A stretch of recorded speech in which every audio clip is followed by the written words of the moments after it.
અમદાવાદના ખોખરામાં બાબા સાહેબ આંબેડકરની પ્રતિમા ખંડિત કરવાના મુદ્દે એક નવો વિવાદ શરૂ થયો હતો. ગુજરાતની શાંતિ દોહડવાનો આવો પ્રયાસ થયો છે એવું લાગે છે. નમસ્કાર. સંસદમાં બાબા સાહેબ આંબેડકરનો વિવાદ થયો. ગૃહમંત્રી અમિત શાહે બાબા સાહેબ આંબેડકર વિશે જે વિધાન સંસદમાં આપ્યું એ પછી સંસદના પરિસરમાં એટલે કે પ્રાંગણમાં ધક્કામુક્કી થઈ. રાહુલ ગાંધી ઉપર એફઆઈઆર પણ થઈ. પોલિટિક્સમાં એવું કહેવાય છે કે ટાઈમિંગ બહુ ઇમ્પોર્ટન્ટ છે.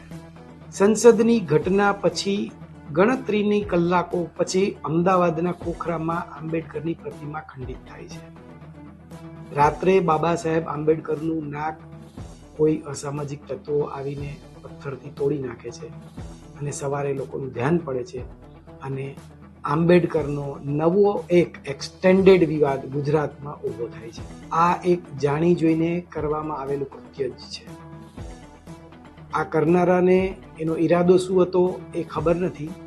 અત્યારે તો એ બે સમાજ વચ્ચેના જૂના વિવાદને કારણે આવું કર્યું એવી વાત છે, પણ આ વિવાદ બહુ જ ગંભીર પરિણામો સર્જી શકે એવો હતો અને ગુજરાતના શાંત નાગરિકોએ આખો વિડિયો જોવા માટે ડાઉનલોડ કરો દિવ્ય ભાસ્કર એપ.